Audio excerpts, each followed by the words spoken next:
കടം വാങ്ങുന്നവരോടാണ്. അള്ളാഹു എല്ലാം അറിയുന്നവനും കാണുന്നവനും കേൾക്കുന്നവനുമാണ്.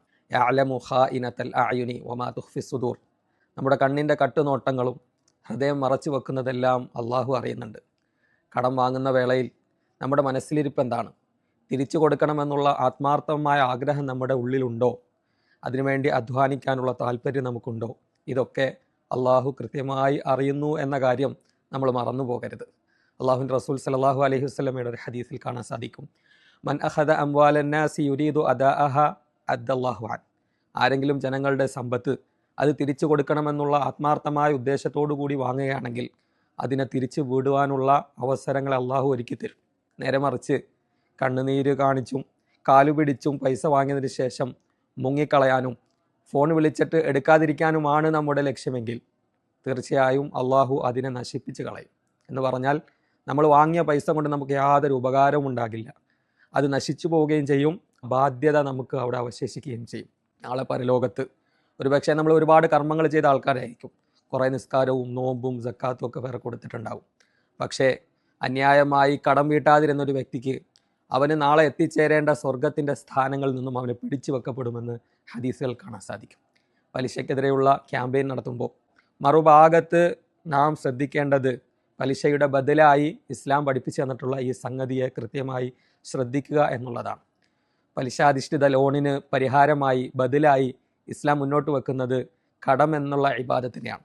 ഈ സമുദായത്തിലെ സമ്പന്നരായ ആളുകൾ ആ സമ്പത്തിനെ കെട്ടിപ്പിടിച്ചു വെക്കാതെ മിച്ചം വന്നത് ആവശ്യക്കാർക്ക് കൊടുക്കാനുള്ള സന്മനസ്സ് കാണിക്കണം. വാങ്ങുന്നവർ ഈ പറഞ്ഞതുപോലെ നിബന്ധനകൾ അനുസരിച്ചുകൊണ്ട്, പണ്ഡിതന്മാർ പറയുന്നുണ്ട് 3 നിബന്ധനകളാണ് കടം വാങ്ങിക്കുന്നവരുള്ളത്. ഒന്ന്, തിരിച്ചു കൊടുക്കണമെന്നുള്ള ഉറച്ച ആഗ്രഹമുണ്ടാകണം, നിയത്തുണ്ടാകണം.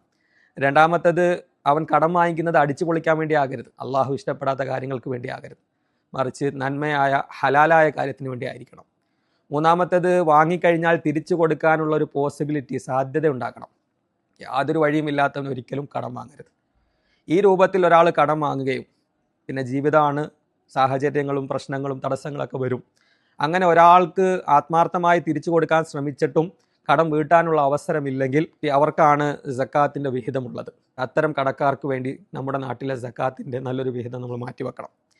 ഇനി കടം വാങ്ങാനോ തിരിച്ചു കൊടുക്കാനോ ഒരു കഴിവുമില്ലാത്ത ആളുകൾക്ക് സക്കാത്തിൻ്റെ മുതൽ നമ്മൾ കൃത്യമായി ഫുഖറ എന്ന രൂപത്തിൽ, മിസ്കീൻ എന്ന രൂപത്തിൽ അവർക്ക് കൊടുക്കണം.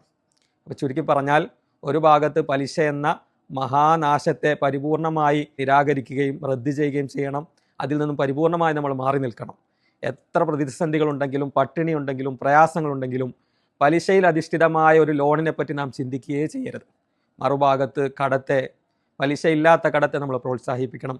സക്കാത്തിൻ്റെ അവകാശികൾക്ക് അത് കൃത്യമായി നൽകണം. തീർച്ചയായും ഇത്തരം കാര്യങ്ങളിലൂടെ പലിശ മുക്തമായ ഒരു സമൂഹത്തെ വാർത്തെടുക്കാൻ നമുക്ക് സാധിക്കും. അള്ളാഹു തൗഫീക്ക് നൽകി അനുഗ്രഹിക്കട്ടെ.